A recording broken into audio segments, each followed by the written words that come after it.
Well, we're here with a good friend of ours, a good friend of mine at least, from back in the day, back in the Hashrocket days. This is OG, early days Ruby, Obi Fernandez, leading the charge, building apps on weekends. And that's where I met you, Jim. But you've been in the Ruby world for so long, and now you got this roadshow you're doing. You've done conferences before, Madison Ruby. Welcome to the show. Thanks so much for having me. It's a pleasure to be here. What do you think about the past? What do you think about Ruby, where it's going, where it's been? Let's catch up a bit. What are you thinking about Ruby? We're still building our business on Ruby, and definitely there is a bit of a renaissance. So we'll get to the conferences and whatnot, but one of the bits of feedback that we've been getting from people who haven't been focused on the community is, oh yeah, that was really cool in 2010. And it was cool because, the promise of being able to deliver a web app and a mobile app and all in one code base. And with Hotwire Native, that's coming back. So, Speaking with, can you give maybe a deeper detail? It was 3.2.1. It was revolutionary. This was groundbreaking, and I think a claim to fame for Hashrocket to be one. You had extreme talent. You had a great team to execute, but you had what's Hashrocket? Okay, there you go. Let's go back to Hashrocket. There you go. Right. Tell the whole story, Jim. Yeah. So Hashrocket was the first boutique Rails consultancy. And so we started I actually got hired in 2007 before Hashrocket was a thing. There was a client involved, and then they decided to build a consultancy out of the team that they had built to develop that software. So we became Hashrocket, and sort of early startup days, lots of late nights and lots of alcohol and things like that. Okay, I've grown up, but yeah, it was an incredible time. We had people from various backgrounds all over the U.S. that sort of assembled in Jacksonville Beach, Florida, and we're just very excited about the technology. It was also right around the time that GitHub started and Twitter, and so it was early and pretty fantastic days. Yeah. Heroku. Adam, how did you know Hashrocket? How did you know Jim? Well, I was an up-and-coming Rubyist. I wanted to work there so desperately. I was like, y'all are so cool. The Hashrocket logo was the coolest, still is the coolest. It literally was the Ruby Hashrocket. Just all the right vibes were there. I actually met Obi Fernandez, who is, I think, a DJ and now a dad and grown up like the rest of us and stuff. And we've actually wanted to get him on the pod a couple times because I think he's kind of bullish on Ruby and AI. And I've been meaning to catch up with him personally in podcast professionally. But I knew of Hashrocket mainly through friends. I met Alan Branch and Stephen Bristol and others. And I really don't know how I connected to Hashrocket. I just know that when I went to Future of Web Apps, which was Ryan Carson's conference for web apps, which was a big deal then. This is, I think, in 2008, 2009. It was in Florida. And as a podcast, you get invited places. And so Ryan invited us out there. I think we actually had to pay our own flight and hotel, Jared. So we've grown up a little bit since then. But I was happy to go anywhere I was invited at that time because I had nobody. I had no network. I was at the ground floor. And even that era was I think a lot of the networks and connections I built on, Jim, you're included in that, since then, really. And it was kind of funny because when we're trying to get to the conference, we had I think we had a rental car, or Alan had a rental car, and we were kids. When I say we're kids, we were just young. We were stupid. We did whatever we wanted. It was just a whole different world then. And Obi was in the car, and of course I'm fanboying because Obi's cool. And we're podcasting in the car, and it's just it was nothing like it is now, but it was so raw and so different. It was what is a podcast? It was so weird. We were walking around with Shure microphones wired to this thing, and just it was epic. But that's why I met Obi. We walked the beach in Miami Beach at night and just talked. We got drunk. We did things we probably shouldn't do, when you're young. And I really wanted to work at Hashrocket because I was you guys are the coolest. You're doing this cool stuff. And if I come there for a month or do an engagement, they call them engagements. I was I can get $25,000 for an engagement, which would seem like $1 million to me.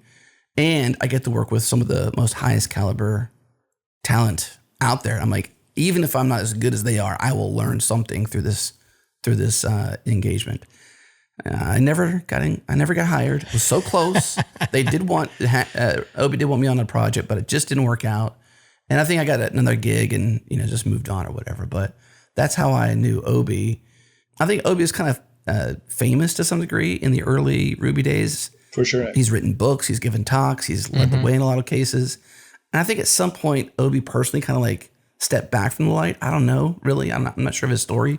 You may know Jim because you work with him more closely, but that's how I was connected and how I knew Obi and how I knew Hashrocket. And it was just such a, like, these guys are rock stars, Jared. You know this. Like, they were rock stars, man, back in those days.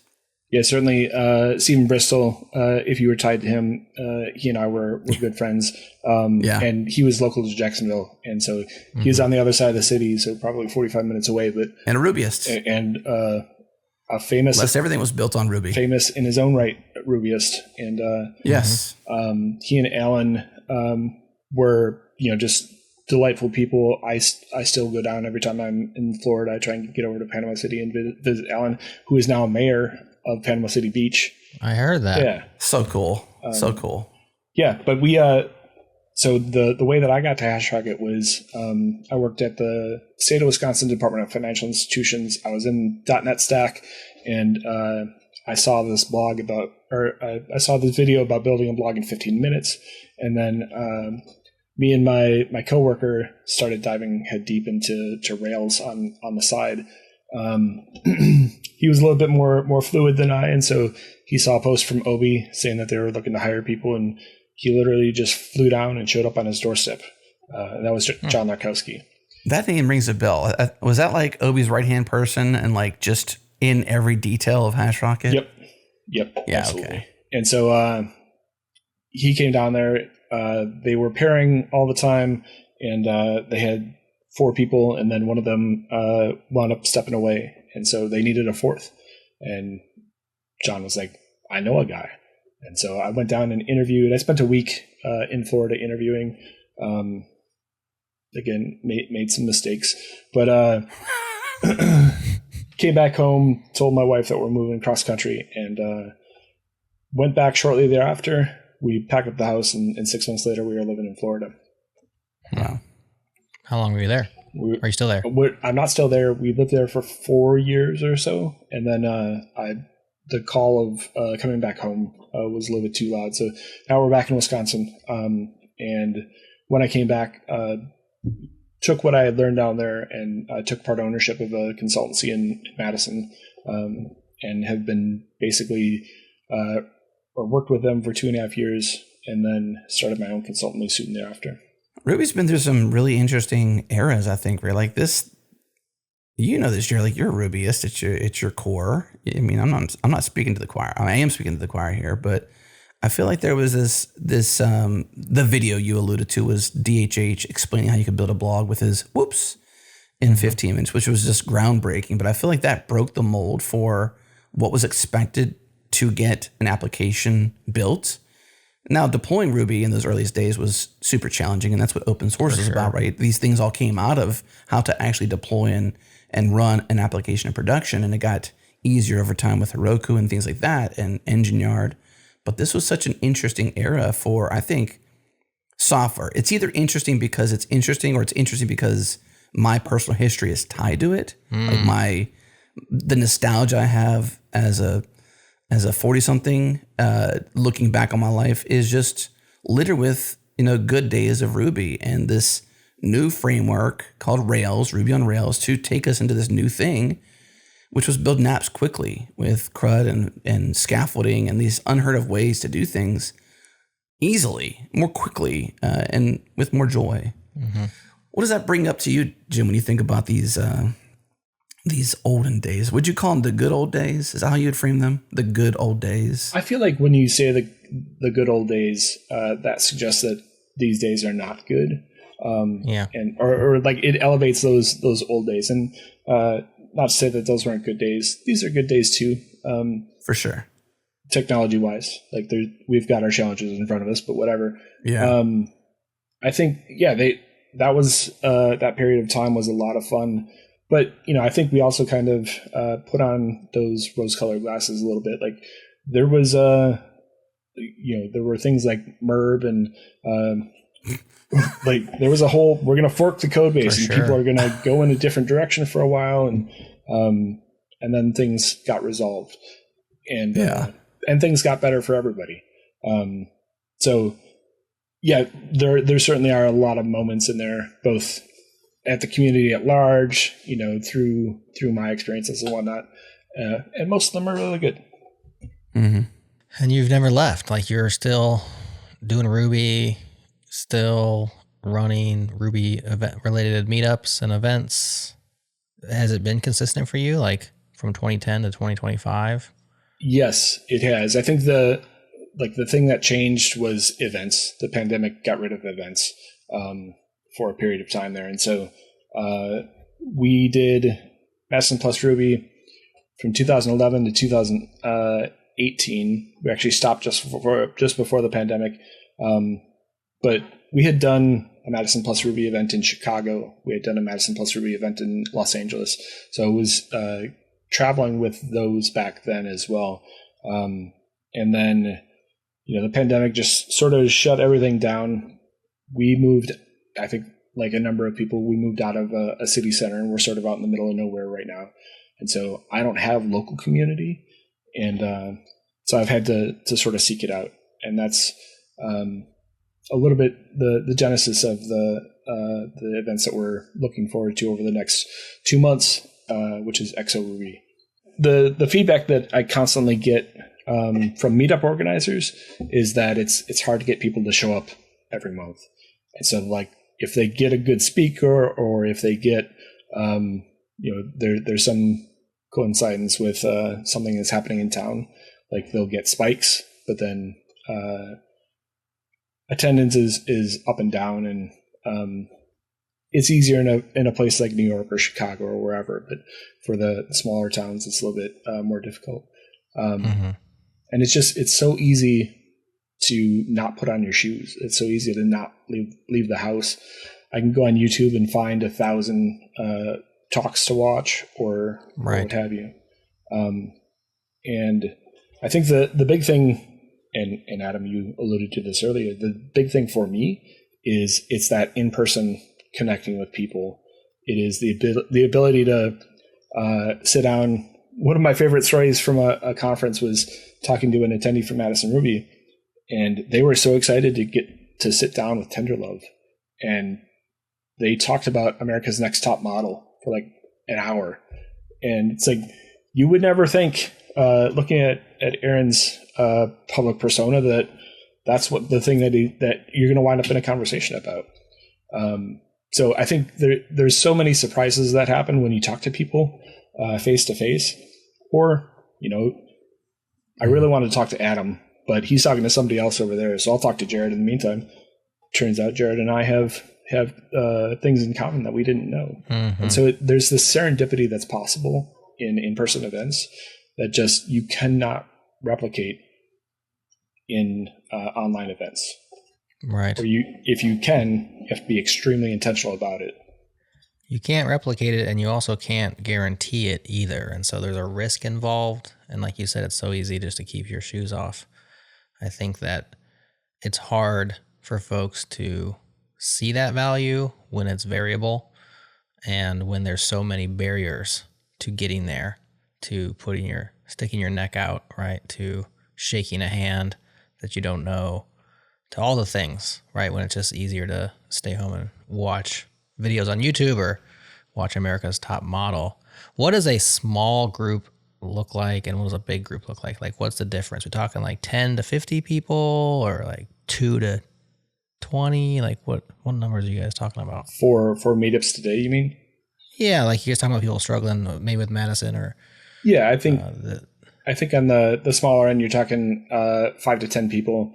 On the larger end, San Francisco's an outlier in a lot of ways, but I think they regularly get 100 people or so. I could be wrong about that number. Chicago's routinely, 40 to 60 people, depending on the speaker. And there's as I've been doing research for Exo Ruby, Columbus Ruby Brigade, which was always very strong, appears to have made it out of the pandemic, and they're doing pretty well to this day. But I would say that that's not super common. Are speakers always involved? It seems like you could do meetups just for meetup's sake, like let's just hang, and that might be less. Maybe it's more intimidating, maybe it's less intimidating, but does that work or no?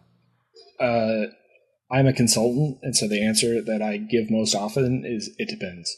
Okay. But you're right. It does sound easier. The real answer is, what do you do instead? Like, there are lots of groups that just do social nights, and that's less intimidating.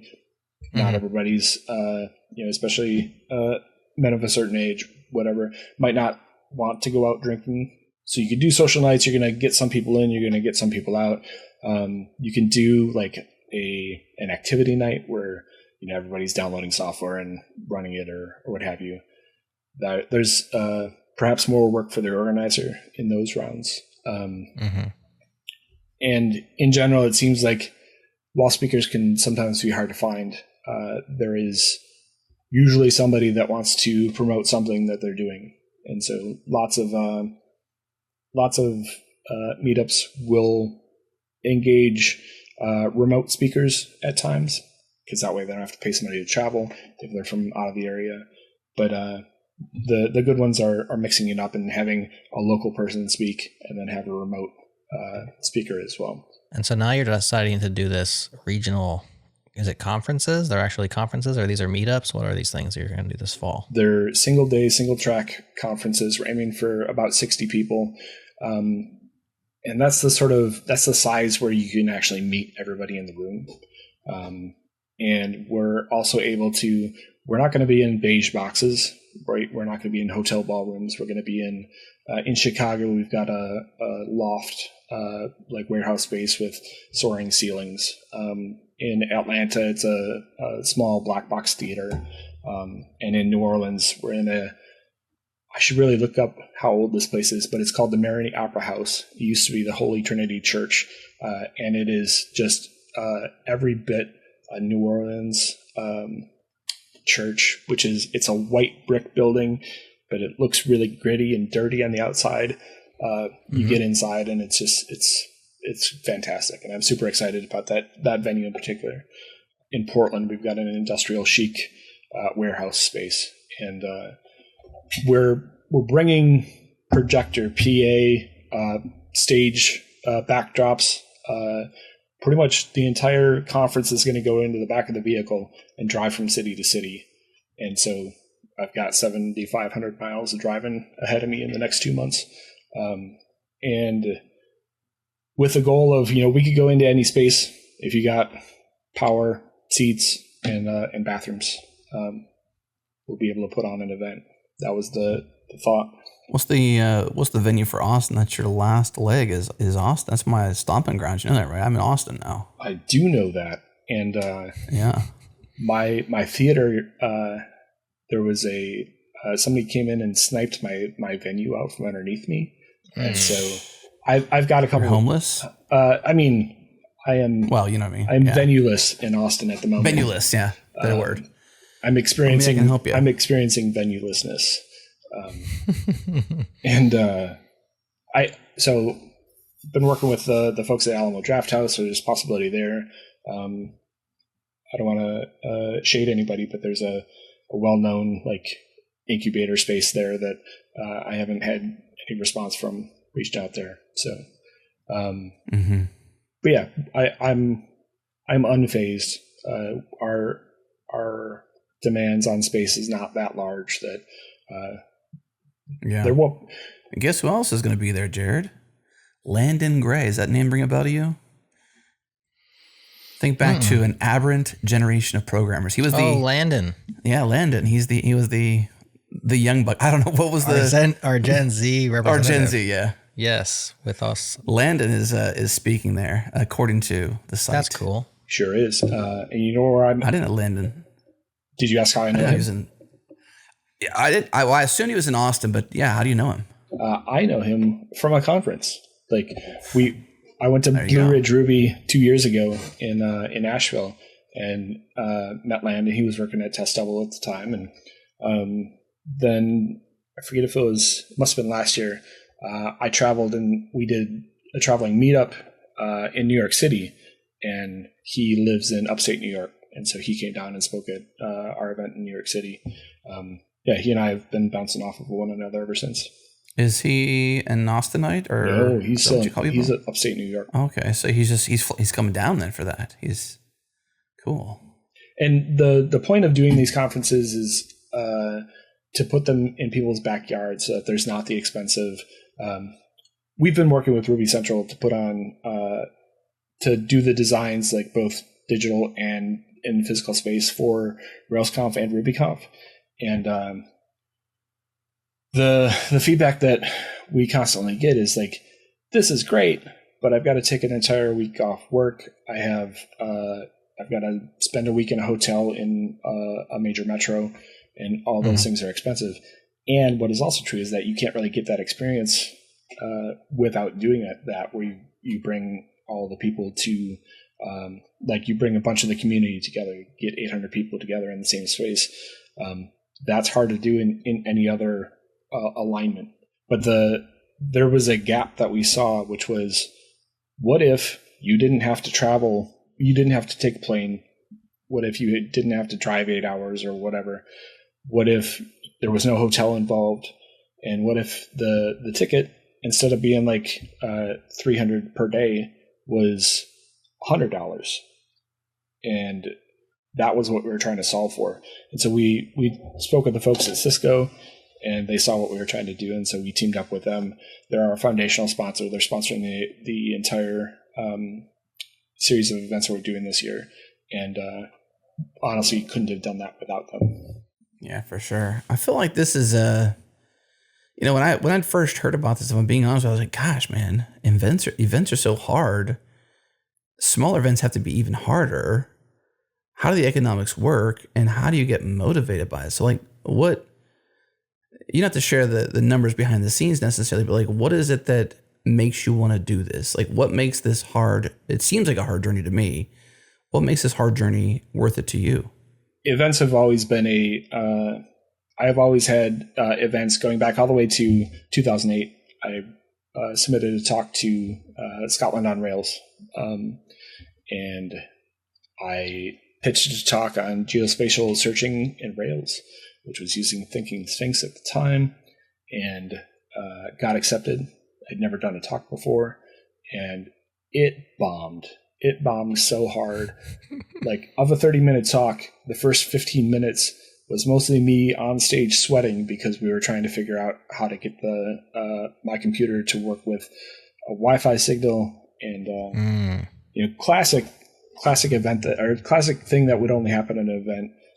And you live and learn, and I've never gotten caught by that again. But what also happened was I was waiting in the registration line, and I'm watching Ellen Francis, Grant, Paul, just completely swamped by this rush of people who are trying to get through the registration process. And so I jumped behind the table, and I'm like, I can handle t-shirts, tell me your size, I'll get you the shirt size that you need after you get registered and whatnot. And so that was, I've shared this story a number of times, and also with them, but I was like, man, if these guys can do it, I could do this as well. And so, we've done Madison Ruby for about 10 instances, including last year. And it was at the last one where I was just like, this is really risky. Like, our expenses are significant, and what would make them easier to pull off would be if we can lower the risk profile. And so through the sponsorship that we got from Cisco, we were able to cover all of our venues and cover some of our expenses. And then working with our local sponsors, if we are able to reach our sponsorship goals, we have everything covered, and then any of the ticket sales is on top of that. We haven't hit all of our sponsorship goals yet, but I'm positive that we'll get pretty close. And people can, if they don't have to plan a trip, they can buy a ticket, the night before and still make the show. And so we're going to cities where there are significant Ruby user groups. There are just a significant population, and we've tried to lower the risk at every stage so that we're not left holding the bag. When we ran our first Madison Ruby, I personally lost $9,000. I'm going to adjust that to say my wife and I, who's sitting in the other room right now, lost $9,000. And she'd appreciate that. Yeah. We eventually figured that out and got it back. That was also the only time I ever wound up on the front page of Hacker News, because we cut the ticket price from $4.95 down to $2.50 and said, we're refunding everybody who bought at that $4.95 price. We're refunding you down to $2.50, and got a bunch of press out of it. And we still lost money, but I think it would have been even worse had we not done that. Was it you reduced the price because you wanted to get more, or because it was selling less to make it more attractive? Yep. And then you felt bad charging some people higher and then some people lower, kind of thing? That's right. It felt like the right thing to do. Yeah, because usually it's early bird. You buy early, you get the better price, not you get the worst price. Right. You don't want to. That's cool. Yeah, you don't want to take the people who supported you early and say, "Sorry, this shaft is for you." Yes. Yeah. That's not what the Budweiser's tagline is. It's close, but it's not. This shaft's for you. Yeah, this shaft is not for you. Okay, don't take it. Well, maybe in an attempt to shed some light on your sponsorship opportunities for XORuby, where in the world can people go and find out how to sponsor this thing and learn about it? Like, I know xoruby.com, but is there a sponsor page? I couldn't find one. That is an excellent point, Adam.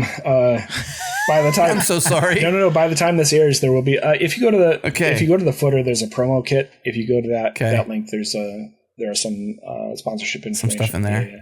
And also, if you go to if anybody's just interested, you can go to /sponsor, and it will take you there.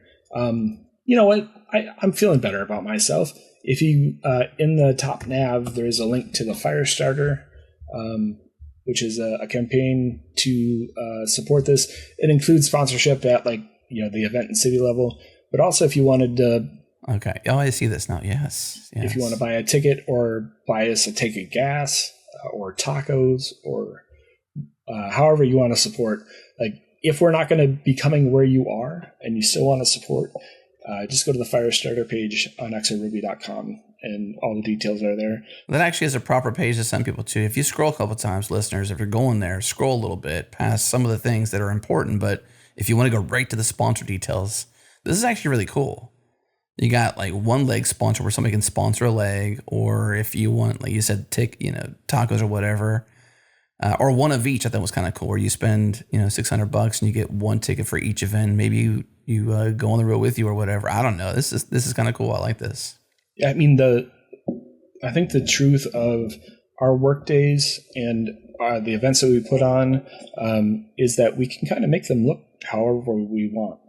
There's going to be lines, but you don't always have to stay within the lines. And so this is this is quite literally me putting. Somebody suggested I was playing Johnny Appleseed, going around planting a bunch of trees, and if we go to Atlanta and we're working with the local organizers in Atlanta, and if they say, "Hey, this turned out really well, would you mind if we do this next year?" We're like, "No, here's a playbook. You can do this next year." And so if somebody takes that playbook and runs with their own conference in Atlanta next year, we'll go somewhere else. We've already spoken with folks in Boston, Denver, and Kansas City that are asking, would you bring an XORuby conference here? And the answer is, let's get the first 3 out of the way first, and then let's talk. But there's nothing stopping us from doing that, and we have a pretty good understanding of how to put these on. Yeah. Does that mean that I'm on the Madison Ruby website now? Sorry if I'm pulling out some more things here, but I'm noticing that it doesn't say 2025 on this webpage I'm on now, madisonruby.com. Adam, I'm already putting on 6 conferences this year. You want me to put one on in Madison too? I'm not suggesting that you are. What I'm asking is does that mean this is paused so that you can do this? Absolutely. This is a heavy lift, and the first year of a conference is always the hardest. Anybody who's been to a Madison Ruby will recognize bits and pieces of what we've done in Madison in each of these, including some of the speakers, including some of the activities and whatnot. So I want to do something in Madison again, but honestly, it will probably be an XO Ruby rather than Madison Plus. Does the website get a lot of traffic to Madison Ruby? Or is it just kind of like fickle whenever there's no event really happening?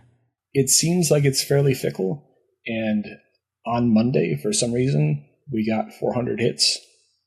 And I have no idea why. Well, those 400 people do not know about XO Ruby. That was going to be my next thing. I was like, okay, let's tell. I mean, because you're famous for doing this for 10 seasons, as you had said. Like 10, was it 9 or 10? 10. 10. I mean, 10's a lot, right? That's 10 years. That's a decade of producing a conference. So there's got to be some sort of brand equity there where people are coming back to it, or there's content that people are coming to.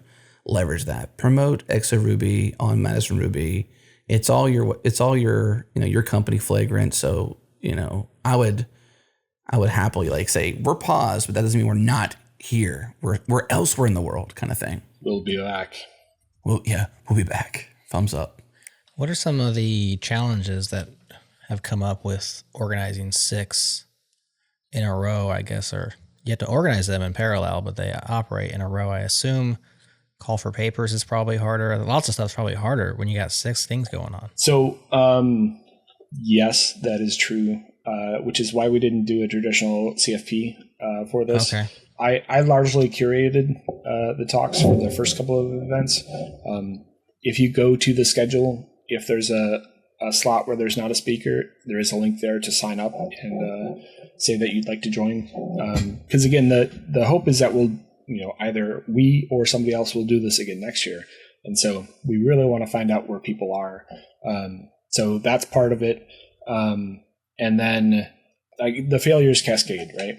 And so thankfully, in the first round, we actually lost our venue in Chicago once and had to go to a backup.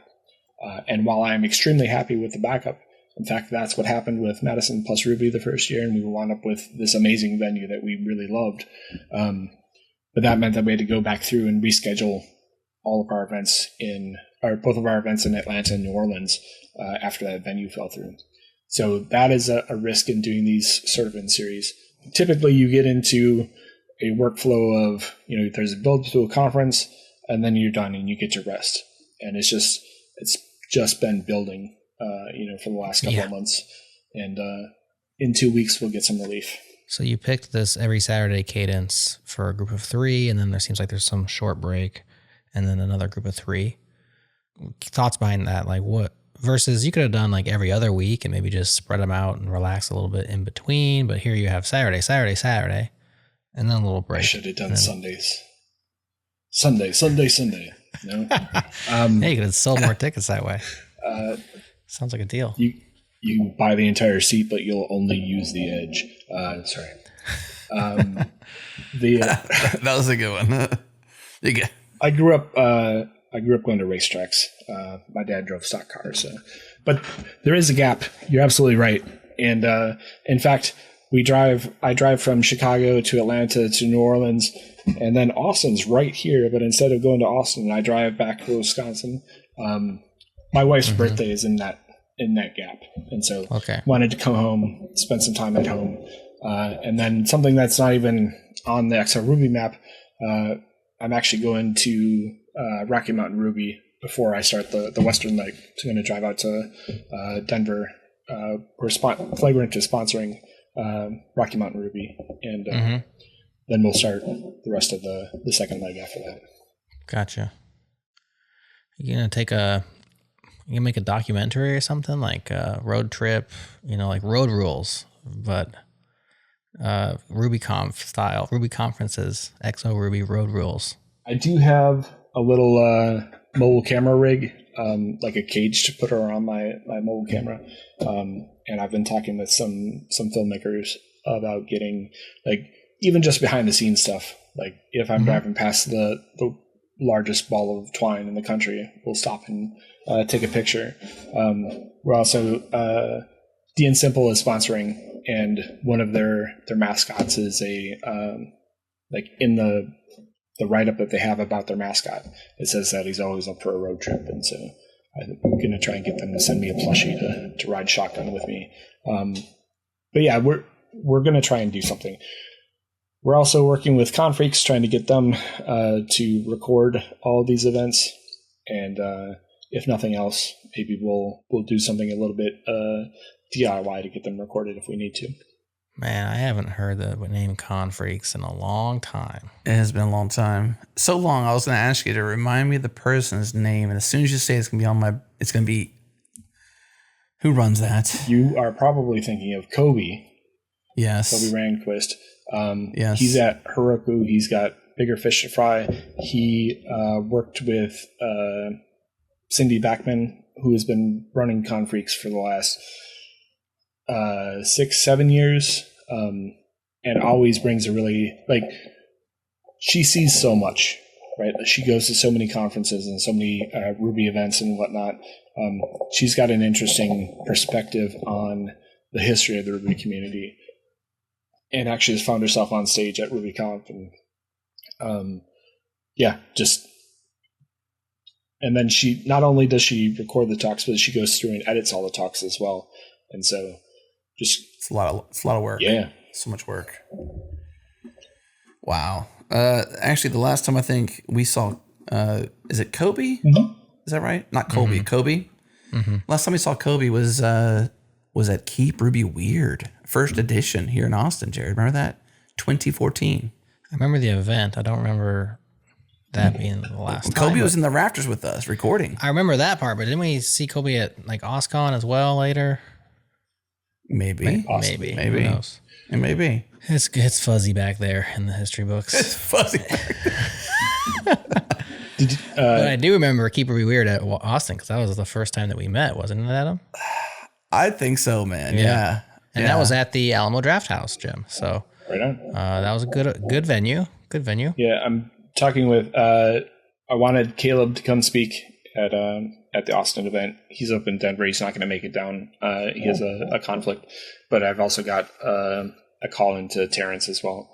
So. Oh yeah, Terrence Lee could help out for sure. Yeah. If you mean Terrence Lee, I assume you mean Terrence Lee. Blue hat, of course. Yes, the blue hat, famous for the blue hat. Was it Tar Heels, North Carolina Tar Heels? Isn't that what it is? Or is it just a blue hat? I think it's just a blue hat. Okay. I wasn't sure. I thought it was the Tar Heels, but it could be. I actually spoke to him earlier this year. We had a sponsorship with Heroku, and I got a chance to catch up with him again. And then he gave me this number, and I've been too busy to reach out to him since then. So, Terrence, you're on my list, man. I'm going to reach out. Because he's like, hey, you're in Austin. We need to hang out. You do. And perhaps you could do that October 25th. You know, I'm gonna come. You gonna make it? I don't see any reason why I can't make it. If it's let's see what day of the week is Saturday. it? We already did Saturday, right? Yep. Yeah, man. Saturday. We established the joke already. Yes, it's not Sunday. It's well established. There's Saturday. Nothing on. Yeah, there's nothing on my calendar for that day. That's not true. Okay, you have zero excuses. Let me enable my wife's calendar now. Oh, he's trying to find one. He's trying to find any excuse not to come and spend He's trying time. to back out live on the air here. We do have a YMCA Parents Night Out on the calendar that day. Well, you could still go to that later. Yeah, this is 9 to 5. Like, that's later. Yeah, that's your evening. And I think that means that we would have no kids, which is great because the kids go to YMCA and have fun, and then we can go somewhere else. So maybe she's trying to take me on a date. Go to the after party. Is there an after party or anything? What happens? The thing about after parties is that they cost money. And they cost money. Okay, 9 to 5. I see what kind of confidence. Add a $100 ticket. Like what has happened in the past is, once you get people together, plans form and people wind up in places together. But we're not planning an after party, but we do anticipate that people are going to gather afterwards. Yeah, I got some ideas for you. We should talk. I'll at least here in Austin. That's about it. Some venues and some thoughts. Just whatever. If I can be helpful, I'll be helpful. And if I can make it, I will for sure make it for sure. This is the thing, and to your point about putting the sponsors, the opportunity to show interest in sponsoring. When you give people an explicit direction as to how they could help, they can see that. And so I've got, if you want to speak, reach out, let's talk. If you want to attend, there is not yet, but by the time this airs, there will be a volunteer link as well. We're going to overstaff with volunteers. And so if you wanted to come to the event and you want to give up an hour or two at the beginning or end of the conference to volunteer, we'll let you in for free. We've always done that with Madison Ruby. And there are people that came into the community that way that had that opportunity that now work at Square and Coinbase. That's cool. Yeah. And so what people most often need is an in. They need somebody to take a chance. Amen. You made me think about something. Since you've been running these events so long, you have that thing that you do, so to speak, the way you run it. Is there anything in particular that you do that you feel like makes an event, whether it's Madison plus Ruby or if it's XO Ruby or whatever you're doing? What are some things that you try to always do as like a DNA thing for your events? So that's an excellent question. We always try and get people into conversations with other people at the conference. And that sort of naturally happens at a hallway track. If you're going to your first time conference, this happened to me back in, I got sent to a .NET conference out in Vegas. And I went to methodically went to talks that I thought could help my company, my career, whatever. And what I understand now is that it's the people. That's the benefit. That's the value. You can get connected to people that are going to help you at work. You can get connected to people who you could potentially hire for your job. You can get connected to people that are going to wind up driving in a car down to Futura Web Apps and fanboying over somebody else in the car. I'm telling you. I mean, so you mentioned it was Obi. I couldn't help it. He's the coolest. You mentioned still is the coolest. You mentioned Stephen Bristol oh my gosh, in that call or in that conversation earlier, and that was a lesson that I learned from him. Is we would walk around at a conference, and he would always find a wallflower or somebody who wasn't doing anything, and he would just bring them into the fold. Yes, he was, and he wouldn't let you go. He grabbed you, not physically, I mean, sometimes physically, but his tractor beam, he's like a tractor beam. Get over here, you get into this conversation. Don't you be isolated over there. And he would force you out of your shell. He really would. I know he did to me. In the best way. I was going to say, then you realize that, that's why I'm here. Right? He did that to me. Yeah. Yeah. And so that is another thing that I, just try to always make sure that if there are people who seem like they're lost or seem like they don't know what to do, make an introduction. I can't, especially as a host, I can't sit there and talk with everybody all day long, but I can connect them with somebody who's going to make sure that they're seen after and introduced to people and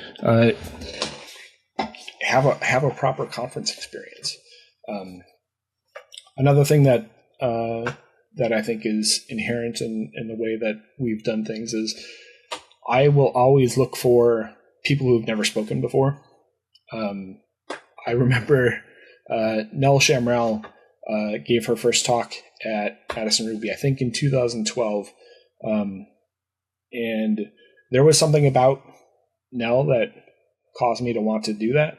And but she had never spoken before, so I didn't have anything necessarily to base that on other than she was a great person. And turns out she had a drama background, and she just absolutely delivered her talk, and probably the best talk of that conference. And so even at RailsConf this year, the last RailsConf, I had somebody come up to our booth, and I was like, "Do you want to speak?" And she's like, "You're not the first person to ask me that." And so that was Tia. She's going to wind up speaking in Austin as well. So always just try to find people that think that there is an explicit rule set that they have to play by, and have to either wait their turn or wait for permission or what have you, and say, "Hey, can I take you to the front of the line?" You don't actually have to wait for anybody. You can just do it. One of those things with getting everybody together is we are not catering the conference. We are strategically getting venues that are surrounded by good restaurants, and we're giving everybody $25 to go out and grab lunch. And so it's a little bit of adventure. So you spend 100 and you get 25 back to go eat lunch? That is a heck of a deal, if you ask me. That's an awesome deal. I love that deal. And that is something that we did for Madison. We had the luxury of being downtown and having really fantastic restaurants around. But the other thing is, it doesn't matter how good you are or how good your catering staff is. It's hard to serve 100 great lunches to people all at the same time. It is. And so add on top of that food sensitivities and concerns of that nature, whether your preferences, vegetarian, vegan, whatever, halal, it's hard for me to serve all of those people in that way. Yeah, one thing that Alan and Steven did, we keep seeing their names. I miss those guys so much. Obviously, I miss Steven, but when they did LessConf, one thing they did, and this is probably why Alan is mayor, because he went out, and if you recall this, Jim, you can share your side of the story, but they went out to particular local venues and said, hey, we're going to have people here for this reason. And they made a list of where you can go. I don't recall if it was free or what it was. I think it might have been free as part of the conference, but it was like they had already set it up. You go out into that small town, into that little city, in Independence City, and you go where you want to, closest to the venue. You can walk there. You can go with the friend groups you've made. You can make new friends. You can invite yourself somewhere, be invited somewhere. But they had already identified various places you can go, and it was just really easy. And those folks were ready for it. They weren't bombarded, but you had selection. You got to see the city, and you got to come back to the venue and continue your conference experience like nothing happened. It was it seemed smooth to me. Maybe as an event planner, not very smooth, but as an attendee, I thought it was super cool, very smooth, and I got the choice of where I wanted to go, and I thought that was the best experience ever. Yeah, we in downtown Madison, there is a local business community called Downtown Madison Inc., and they have gift certificates. And so we did gift certificates one year. Just give them a gift certificate and you're covered. But there were so many people that went someplace where it wasn't accepted, or like that value wound up getting lost, or like they would give it back. Yeah. They would just give us this gift certificate back. And it's like, that's good for me, but you didn't get the thing that you paid for as part of your deal. Yeah. But that experience of like going out, seeing the city, finding some local hole in the wall, and I could feed you high quality salads all day long, or maybe you'd rather have a steak or whatever. Some people, I would just kill a hot dog. Like I'm not fancy, and so it's gotten to the point where people expect variety, and they have preferences that they want to hold up, and so we'd rather leave people to their preferences. Kind of like that awesome burrito place that we found in what was that, Vancouver, Adam? Oh my god! Got led to a burrito place that Adam just to this day loved. I remember it like it was literally yesterday, and it was not yesterday. Obviously, it was hilarious. Oh, it was bad. Some random person that we just was hanging out with, and he's being very kind. Yeah, let's go to lunch, and he lives there, and he's like, all right, I'll take you guys to this burrito place. It's amazing, or something, I don't know. And it wasn't that bad, but Adam, it didn't jive with Adam at all. And so we're trying to be gracious, but Adam's not as good at acting like this tastes good. I left hungry, let's just say. I left hungry. Yeah, and with a smirk on, or not a smirk, what's the opposite of a smirk on his face? A total frown. Frown. Not that basically frowning. I don't want to tangent us too much further, but you knocked a hot dog, and I had some friends over a few months back. Hot dog. Well, you said I can kill a hot dog, like it was kill not one. That. Okay. No, like knock it down, right? Knock it down. Gotcha. Yeah, kill it. Gotcha. Like Just you didn't like it. Shove it down your throat. I had hot dogs for lunch yesterday, man. Well, I discovered these Wagyu hot dogs, and these Wagyu hot dogs, I'd never had Wagyu hot dogs like this ever in my life. We had some friends over for the 4th of July this year, and they brought them. It's like a tradition for them. Like, sure, sweet, I'll cook them. And so they brought their Wagyu hot dogs, and we got the long buns and all that stuff. And I got a Weber kettle, and I got them over a real fire, so they got all the flavor in it. And I promise you, I'll make it for both of you one day. Some of the best hot dogs I've ever had in my whole life. In fact, when I think about hot dogs that I want to have in my life, if I could eat a hot dog like that every day in my life, or not, every time I eat a hot dog, if it was like that, that's my example of a hot dog. It was so good. So good. Yeah, no. Are you hungry yet, Jim? I mean, thankfully, well, I know you all are. This is afternoon for you too. It should be post lunch. Yeah, I just bought probably 3 months ago a Weber Smoky Mountain, and so I've been smoking up a storm in the backyard. Well, we can talk about that in the after show for sure. I will talk about barbecuing with you all day long, because it is one of my passions. So exoruby.com. This is like pretty much tomorrow you kick off. Are your bags packed? Soon, do you got piles of laundry that you're washing? Like, what is your stress level in this moment? Stress level is pretty low. Like, it's gonna unfold, and it will be the thing that it is. That's one way to look at it. You could always sell more tickets. You could always have more sponsors, but it's not like we're not still working on it. But I've got backdrops and projector. I did a test run at my mom's 55 plus community on Sunday night, just to bring everything out, put it all together, make sure that I've got all the connections that I need. What was your talk about? Did you tell them about? No. I didn't actually do a talk. I just got everything put together. But they have a community space that is large enough to put it all together. Because it turns out, it's like 30 feet of backdrops. That's a big one. Yeah, don't dry run that day one, right? Test run that at a 55 plus community where it's This safe. was not my first test run either, because I did, I think 2 weeks before I did one, and it did not go well. I'm so glad that I don't have 100 people sitting behind me saying, where's the show? The one thing that does have me sweating a little bit is that I ordered the projection screen online, and it was supposed to be here on Saturday the 23rd. And then they said, oh, it's delayed. It'll be there on August the 26th.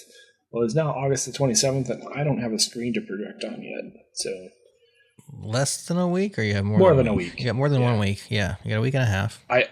Chicago, September 6th. Well, I mean, if it doesn't arrive, drop ship it to wherever you're going to be at. Don't be like, it's only at home I can take deliveries. Take delivery wherever you're at in the world. You can't change that late in the game. It's going to show up later. No, you can't. The next venue though, the next event gets the screen. You should order a backup and ship it straight to Atlanta now. I have found there is a not nearly as good version, but there is a version that I can get that should be able to get here in time. But I want the good version. I want the best experience for people. Well, if you are in and or around Chicago, Atlanta, Nolens, as they call it down there, Portland, San Diego, and especially Austin, because I hear one Adam Sokoviak will be in attendance. I will be in attendance. I'll be there. It's not too late to get in on it, right? You're selling tickets right up to the day, I suppose. Absolutely. The other thing too is if you're in between those cities, I'd love to stop and have coffee or whatever. Cool. That part of the making the movie or making the documentary is we want to find people along the way. I've got one stop already in Nashville, and then talking to Travis Doctor, who's planning Blast Off Rails for next year in Santa Fe, New Mexico, about stopping there as well. So put your route up on the website. Put your route so that people can see where you'll be generally speaking. That'd be cool. I think again in that promo kit, which is in the footer of the exoruby.com, I think there is a link, but we'll make it more prominent and do a specific call on the blog. Yeah, that'd be cool. Here's where we'll be and when. I would almost encourage. I'm trying to feverishly to see if you'll correct me, but if there's already an Instagram, 'cause I was gonna say just start a brand new Instagram just for this or something like that. Anything to kind of document as you go, because that thing will catch steam. I mean, or even LinkedIn. I suppose our version of Instagram is probably LinkedIn, right? Yeah, I think I was trying to avoid. Does that make us lame? As I said it, I was like, oh, that's kind of sad. Our version of Instagram is Well, LinkedIn. I think less of our community they're probably on Instagram, but not for that kind of content. Maybe, I don't know. I was just thinking like it might be better suited for LinkedIn. The problem with our community with software developers is that we're scattered to the four winds. That's the problem. We sure are. There is no home anymore. There is no home for anybody anymore. Like there is not one place where you can go and find everybody, and that is absolutely a lesson that I knew going in, but I'm just feeling so hard. I don't necessarily know how to solve it. We are not creating our own asynchronous communication space. We're partnered with Ruby Central, and we're using their Slack. So if you buy a ticket at the conference, you get added in Slack. You could always join the Ruby Central Slack from their site, but we didn't want to create further. We didn't want to create our own Discord and have yet another walled garden that people can't get access to. Or even temporary. Like I've been to so many conferences over the years where you have a temporary place, and all the connection you're trying to make is stuck in that past. That's a great choice to choose. It's a great choice to use Ruby Central's Slack and just double up, because like put them where the community's at and not where it's temporary. That makes a lot of sense. We did that with Madison Ruby, and we will be moving everybody over to that Ruby Central community Slack instead, giving people the opportunity to move over there. We're not going to force people if they don't want to. But how in the world do they afford that Slack? I think it's free. I think it's the free version. Man, I got to know who they know. Well, not anymore, because we use Zulip. It's so much better, by the way. They probably just lose their history like we used to. Yeah, that's probably the case, man. Anyways, Zulip. Hey, Zulip is cool. We love Zulip. Cool. Another place you can go. One more app. That's the challenge with it. It's just one more. No offense, I did not join after we started talking, but I think that's the problem. Is like I'd rather. Here's the thing. It's like early Twitter days. Everybody was in one spot, and there weren't alternatives. There weren't other people doing the same thing. Now there are too many. You got Blue Sky, Mastodon, Instagram, Threads, LinkedIn, X. How do you find people? And that's on top of individual Discords and Zulips and Slacks. Yeah. Well, I did with Discord what you do with Zulip. Anytime somebody says join my Discord, I'm like, nope. I'm just not going to do this Discord. I just decided to nope out of all Discords. I'm not going to do it. I mean, I have an account and I'm a part of 2, but it's I don't even understand how to use it. Like I feel like I'm old or something. I'm like, how does this work? Discord just feels like it's more about them than me. Discord, I definitely struggle with. I think I have about 72 Discord accounts that don't seem connected to any other thing that I know or do. And it's like every time I join, it's like, oh, you're a new person. I was like, no, I'm the same person. Yeah, their join process is horrible. It's like the old XKCD about the protocols, because right now I'm about to say what we need is one new place where we're all going to go, and then we'll be happy. Well, and that will be the place that no one goes. That's LinkedIn? Yeah, that's what Adam just said. The LinkedIn is... Maybe. I mean, I like Instagram LinkedIn. For olds. Is that what you're saying, Adam? No, I think Instagram is for everybody. I just thought that maybe more people would gravitate towards LinkedIn. Like I probably check LinkedIn several times a week, whereas Instagram, I'm on there like maybe once. And it's just really just to look at my wife sharing our life to our friends on Instagram, because I like the way she shares it.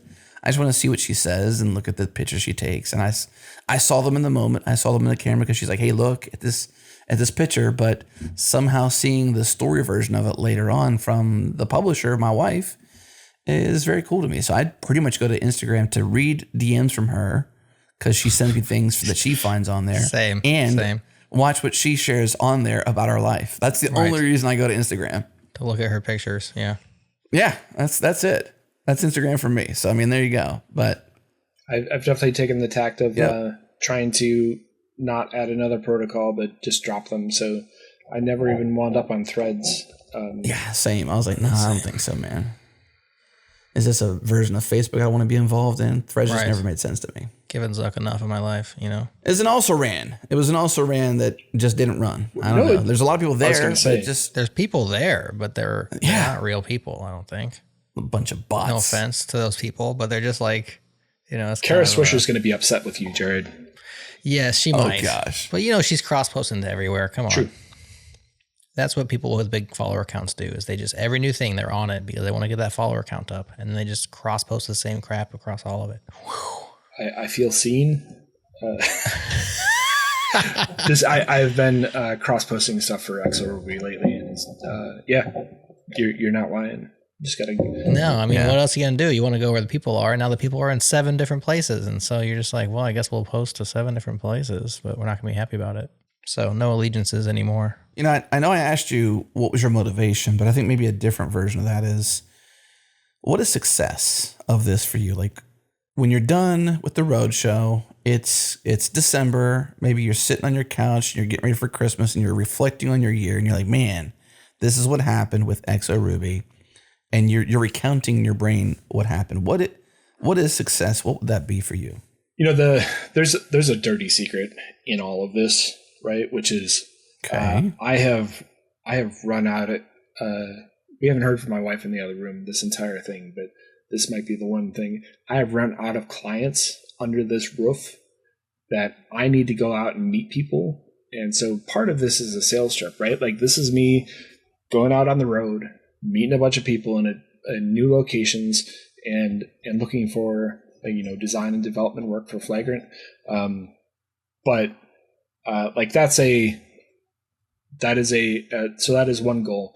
But the bigger goal would be for people to, there have been people who've had whole careers over the last 5 years that haven't had access to local conferences, that don't understand that you can talk to somebody and get access to opportunities that they didn't know existed because they weren't in the same physical space with one another.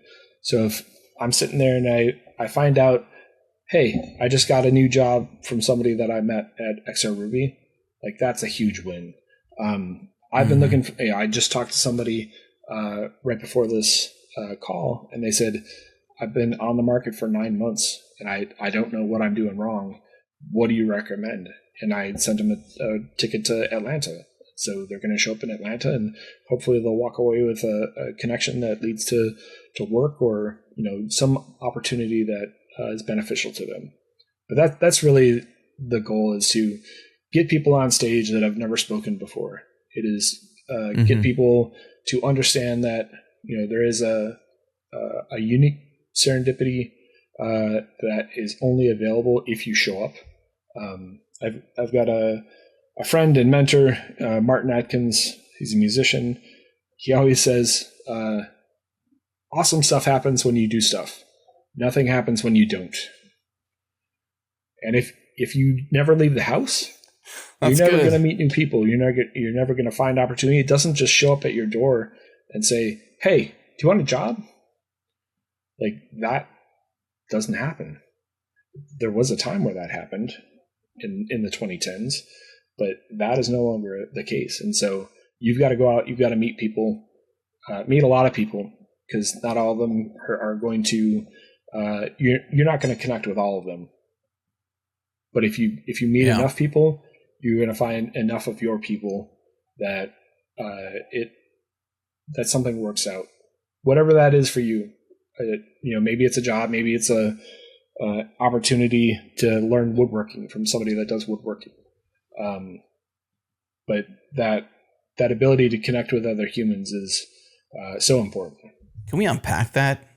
Run out of roof, or run out of clients under this roof comment, and can we unpack that a bit more? Can you go there? Yeah, with absolutely. us? I mean, I've been doing consulting for since 2011. I've been either an owner or a part owner. Going back to 2007, my wife is one of my clients, and she's in the other room. I've reached the limit of what I can sell her on, and so now I've got to go out in the real world and get other clients for us to consult. Right? She runs the software as a service. It's successful, and she only has a certain amount of needs. And so I've got to go out and, find people that are looking for the skills that me and my team have. And, at this point, we're largely doing Rails and Hotwire. We've got some React and TypeScript folks, but we're about half and half design and development. And so that is product design, UX, UI, all the way up to branding and illustration. Yeah, I mean, it's a tough market for everybody. And there's not a single consultancy owner that I have talked to that isn't struggling or laying people off or what have you. Is this a ChatGPT thing of 3 years ago thing, like a decline since then? Or has it been, I know we all went through the pandemic and there's lots of crazy change up, and then it was a whole different world, and then it was back down to the new old world again kind of thing, where it was back the way it was. Like, has this been a trend for a decade or 3 years, or what's the trend? Yeah, I think I don't think that we have a unique story. I think that we grew during the pandemic. We were up to almost 20 people. We're down to 10 right now, and we are keeping our nose above water. But part of it is, unless you're going out and meeting new people, it's hard to get people to find you, and it's even harder to get them to trust you. So it's really all of the new work that we've had this year. The bulk of it were people that we met 10 years ago that already trust us.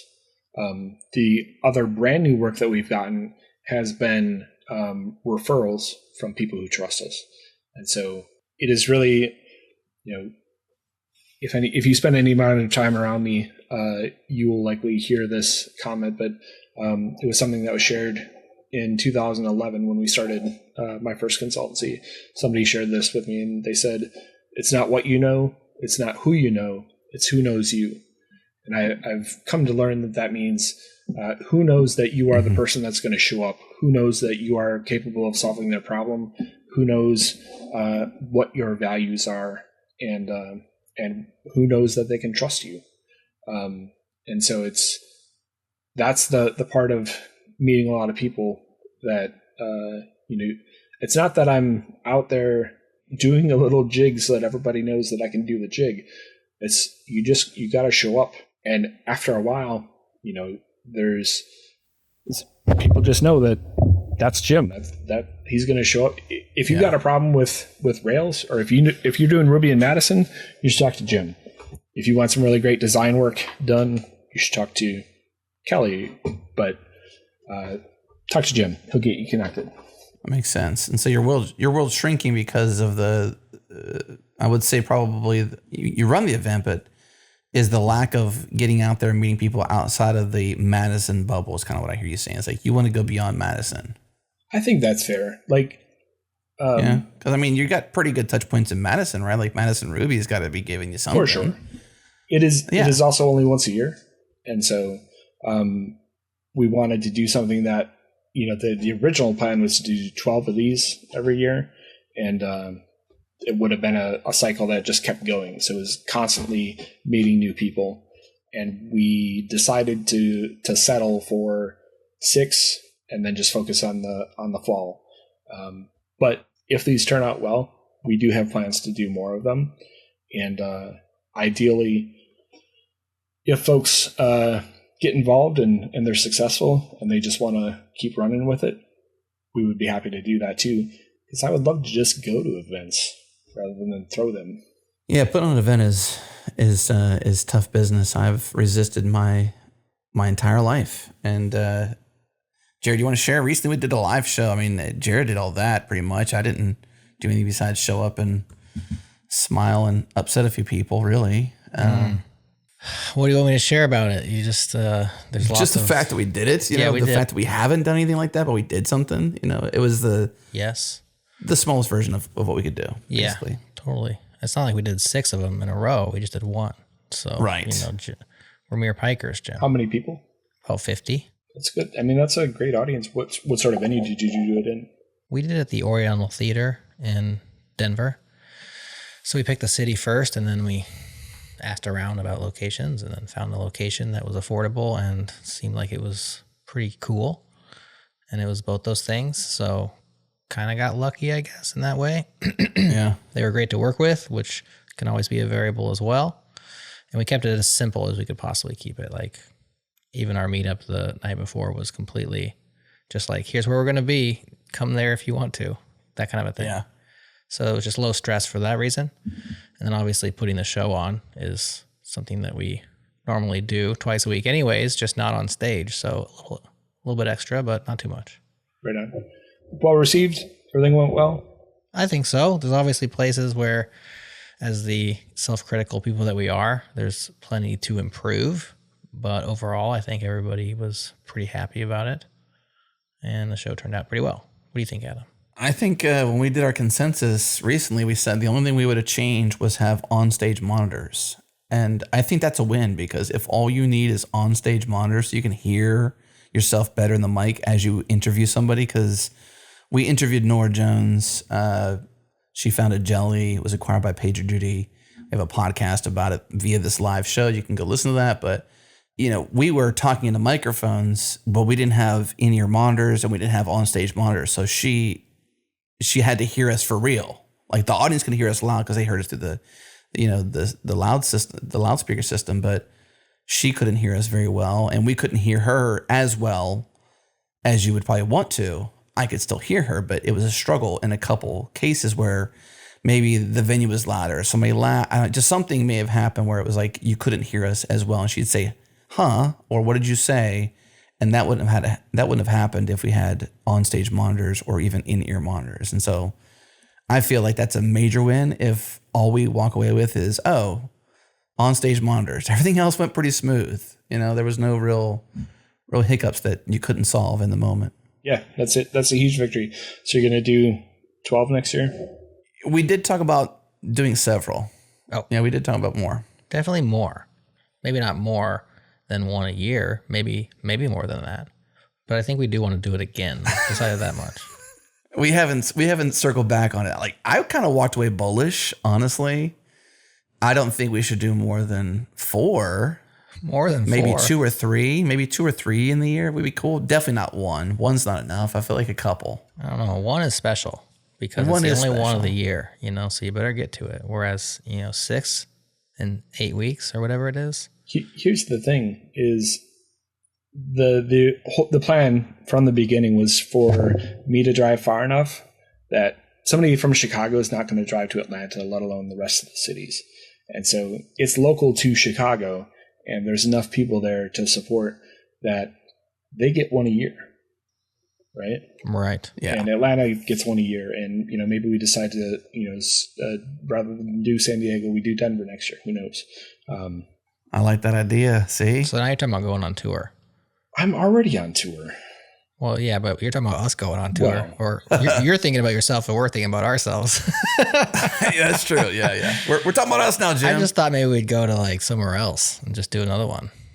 But you never know. I could get more. I'm down for more no matter what in terms of like doing it again.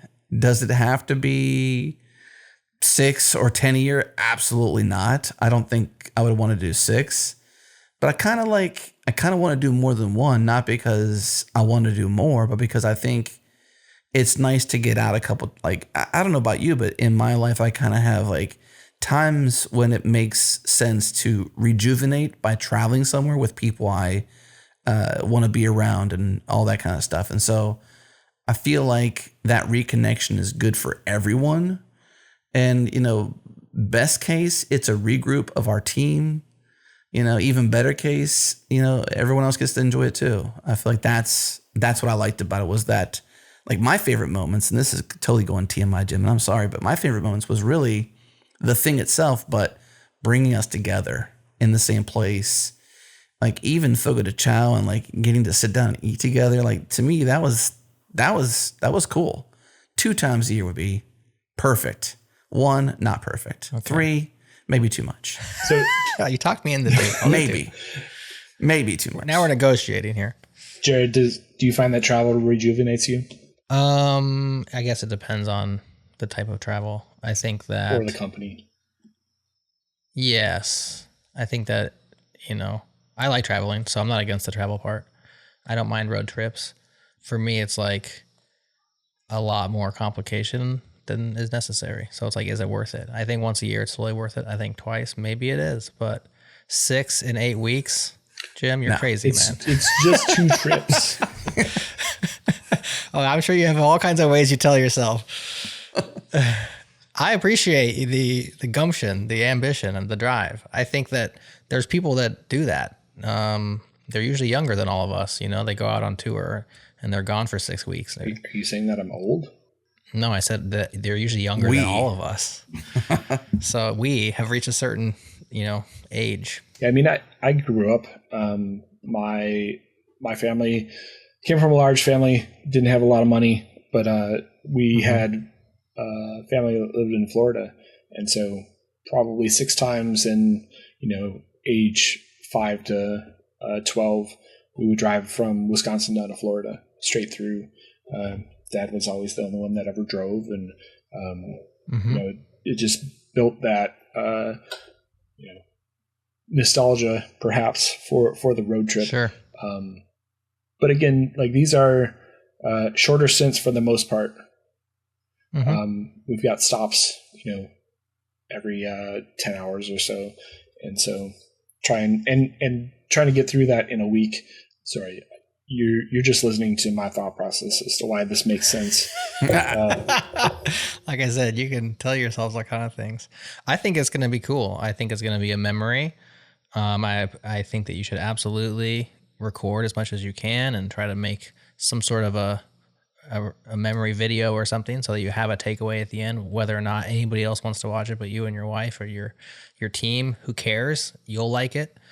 And I hope lots of people come, and there's great talks, and there's great food, and there's great venues. Sounds like you still have some variables up in the air, which for me would be stress. And you seem like you're very chill about it. So I'm chill about it as well.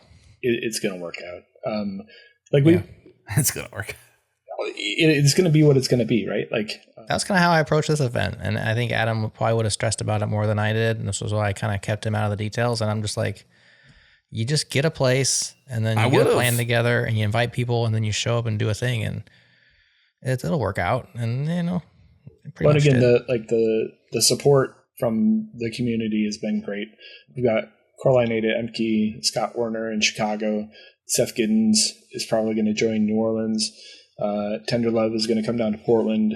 I'll leave out a few more names because I haven't gotten sign off. But again, sure. Yuri is speaking in Chicago.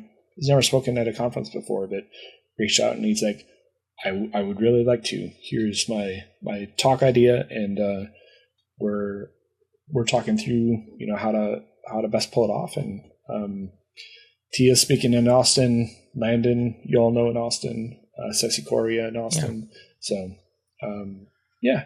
Well, if you put Omaha or Kansas City on your map next time around, I will be there. I'm not going to drive to Chicago. It's 8 hours. Seems like a lot.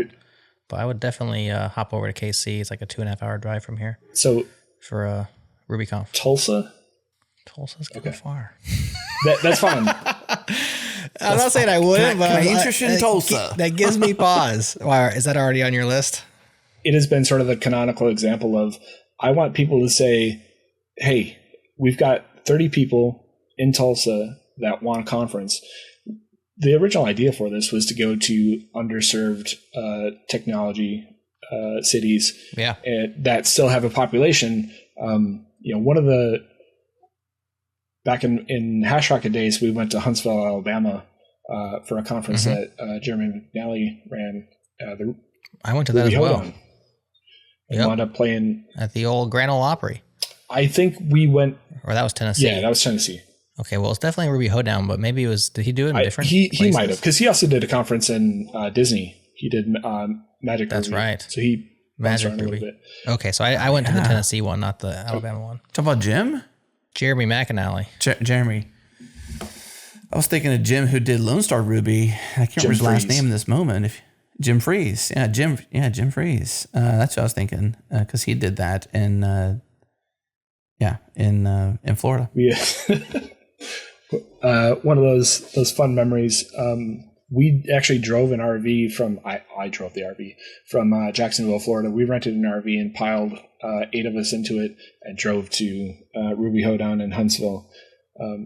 And we had, a group of young people that were all sort of eclectically dressed. And we drive up to a barbecue place, and we're just looking for a bathroom and pile out of the video. And somebody asks T-Pope, "Are you guys in a band?" He's like, "No." It's like, T-Pope, if anybody asks you if you're in a band, you say yes. Yes. You get free food. The answer is always yes. They might say, "Can you come on stage?" Oh, dang. Well, you don't want to overplay that one. That's right. That's right. Not we're late. We got a gig. It's too late. We're on our way. Well, that's cool, man. I want to call one out because a friend of mine, a friend of ours, is going to New Orleans. And this is, if it was in Austin, I would be much more happier because that's where I'm going to go. I'm not going to go to New Orleans, but it's our friend Robert Ross from Fire Hydrant, who's been a friend of mine, founded Fire Hydrant, and then became a closer friend by being a sponsor and being a friend. And I just love their journey. And he's talking about if I did it again. And I think he's talking about the journey of Ruby with Fire Hydrant and the mistakes they made and the things he would do again, obviously, versus the things he wouldn't do again. So I like the way Robert shares his stories, especially how it relates back to building a successful company. And so that's one I'm personally looking forward to. Will these be recorded? I mean, because I won't be able to see it. If Confreaks will answer your call, right? Maybe no. Confreaks has answered the call. It's just if we can find a way to get them the paltry sum that they're looking for to record. Yeah, that makes sense too. Well, I got some ideas for you. We'll talk in post. I got some ideas for you if that doesn't work out. For sure. They have been great. I've worked with Cindy for most of. Trying to think. I've known Cindy for most of the decade, most of the past decade. Yeah. She is one of those people who shows up and she always delivers, and she'll always try and make something happen if possible. And we're going to try and make something happen. So. Good deal. Well, everyone, go to xoruby.com. Fall in love, hugs and kisses, Ruby all around, and then go to the same domain /Firestarter. And if you're not going to be there and you love everything Jim has said and you resonate with how he cares about the community and you care about supporting Flagrant and their future and what they're doing and all the ways Jim shows up, be a super fan, buy a 6 ticket, buy a latte, buy some tacos, a tank of gas, whatever you can do. I think I would love to see some folks from our community buy a tank of gas. That'd be kind of cool. $50. Buy a tank of gas. Show some love, help Jim out on this trip here, and maybe he'll do it again and again and again. Maybe in your city, who knows? Jim, thanks so much, man. Thanks for having a great heart and pouring in and planting seeds, being the Johnny Appleseed we need in our world. Mm-hmm. And thanks for coming on the podcast. It's been great. Again, my pleasure, and thank you so much for helping me get the word out. Not a problem.